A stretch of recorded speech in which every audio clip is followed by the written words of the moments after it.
Hello and welcome to the Columbia Daily Tribune's college basketball webcast. This is sports editor Joe Waljasper along with Tribune basketball beat writer Steve Walentik. Steve just got back from Lawrence, Kansas, where Missouri loses 84-65. That comes 2 days after they beat Nebraska 70-53 at home. Steve, the common thread in Missouri's Big 12 games is they're shooting a pretty bad percentage. I think something like 35%. 35.6, worse than the league. Okay. Do you think this is just a poor shooting team or a team that's settling for poor shots? Well, you know, it's tough to say for sure because in the non-conference season, this group did shoot 47%, which is pretty good, and albeit against a fairly weak schedule. They haven't played great defensive teams when it comes to field goal percentage defense in Big 12 play. In fact, 4 of their first 5 opponents have been in the bottom 5 teams in field goal percentage defense in conference or overall for the year in the Big 12. So this could get worse. It could. I mean, they're going to be playing teams that statistically are better at holding you to a worse percentage. Obviously, Kansas is very good at doing that and had more success than anybody so far. But Missouri hasn't shot the ball well against anybody, and other teams are shooting well against Texas Tech, Oklahoma, even Kansas State and Nebraska that you think of being pretty good defensively. Nebraska slows you down, but they don't necessarily make you miss that often. So this has not been good. I think Missouri does have some poor shooters. JT Tiller is not a very good shooter. There's just no way around that.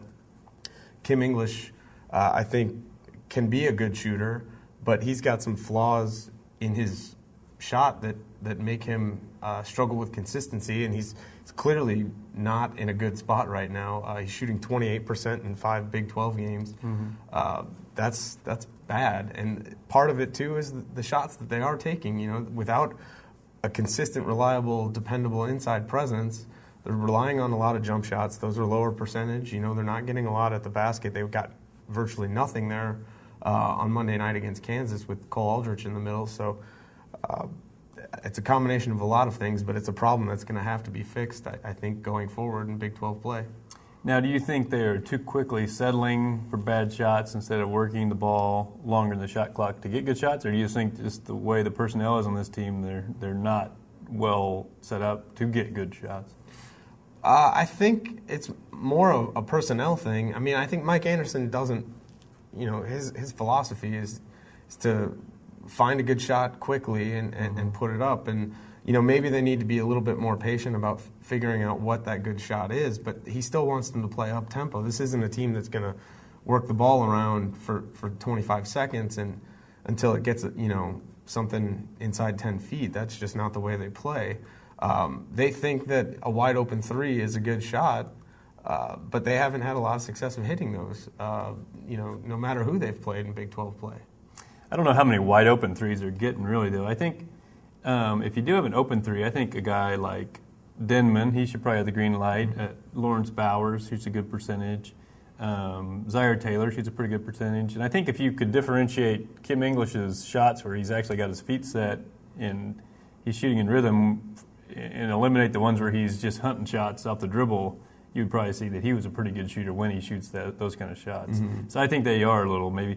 I can see, you run, if you get a good break, you want to take that shot quickly, but I don't know that there's a lot of advantage if you don't have that, just shooting so quick in the shot clock, other than it keeps their turnovers down just because they're shooting so quickly. But I don't know that it necessarily works to their advantage at that point to speed the game up just while you're on offense. One thing that was really sort of troubling last night was Marcus Denman, who's been arguably Missouri's best shooter. He just didn't. He didn't take any shots. He took one shot the entire game, and that honestly that's just not acceptable. When a team's struggling to score and you're one of the better offensive weapons out there, you've got to be a little more assertive and look for some more shot opportunities. He made his only 3-pointer, but they needed something more from him, and he wasn't stepping forward to do it. Well, in that game, it seemed to me like they were shooting a lot of 3-pointers almost because they learned very quickly that when they did attack the basket, that Cole Aldrich was going to be there and was going to block the shot or alter the shot, and that got pretty deep into their heads. How could they have attacked that better? Could have attacked him better? Well, obviously, we have to start out by saying he's as good an inside defender as you're going to find maybe in the country. I mean, he's a great shot blocker. There's a reason for that. I think that said, there's always something more you can do. I mean, Missouri could have stuck with an approach where they tried to get the ball inside, even if it meant they got more shots swatted back in their face. You go at them. You try using more head fakes than they did.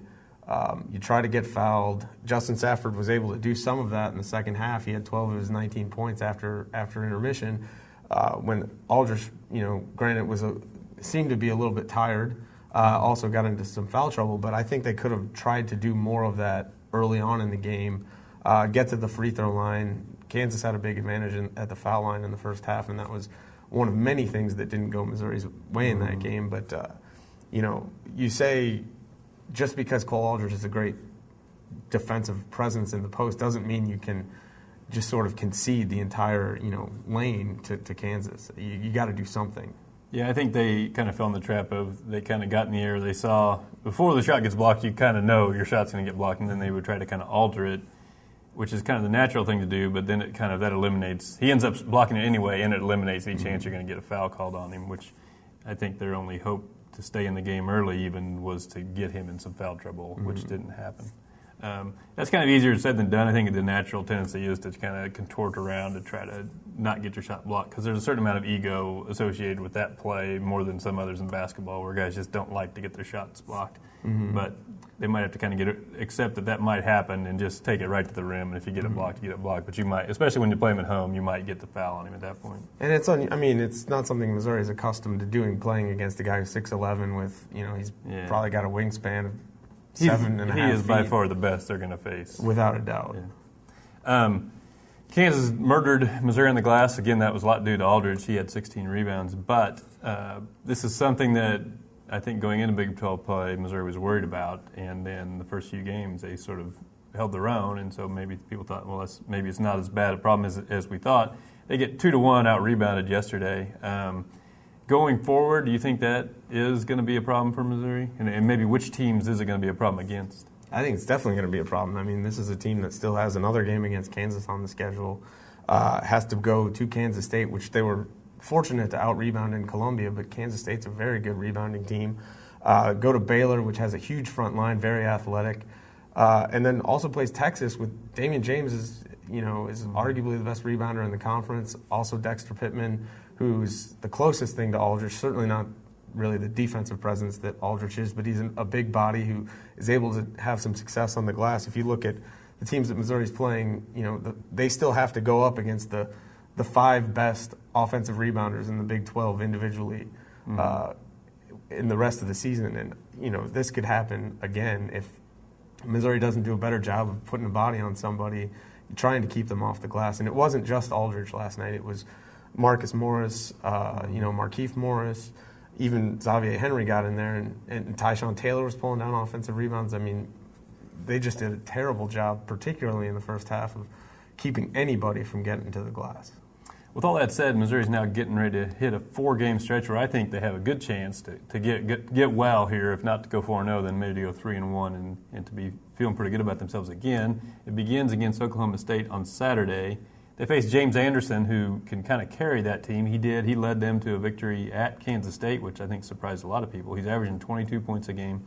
How do you think Missouri tries to slow him down and therefore beat Oklahoma State?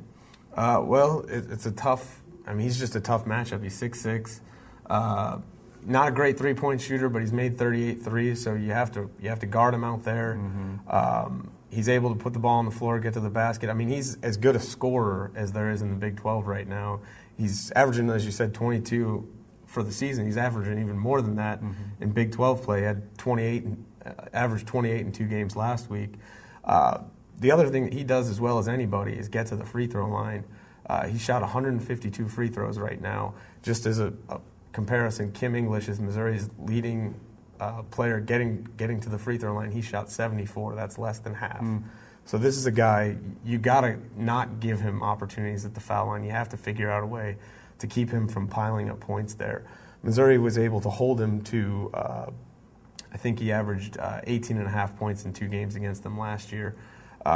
He didn't shoot great in either game, but it was, again, they put him on the foul line, and he was able to do a lot of damage that way. They have to figure out a way to guard him without fouling, because he will do that. He's done it to Big 12 teams. He's done it to teams Oklahoma State played earlier in the year, and he will do it again if the Tigers don't figure out a way to stop that. So do you think they would assign J.T. Tiller to him and maybe give Tiller a chance to feel good about himself again if he can slow down Anderson, or no? I think possibly. I think Zaire Taylor might be an option too, because he's a little bit longer. Depending on the personnel that Oklahoma State runs out there, they could put a guy like Lawrence Bowers on him just to match up with a little more length. I think, Kim English is kind of his mirror, but I don't think Kim English is close to Missouri's best defender, so I don't think he's a guy that you're going to see that match up a ton. I think Tiller's an option, but he's a little bit smaller, and you would think Anderson could shoot over the top of him. Taylor maybe is a good fit, and Bowers would be the other guy I'd look at. All right, well, appreciate you joining us for this week's episode, and next week we will talk about that Oklahoma State game.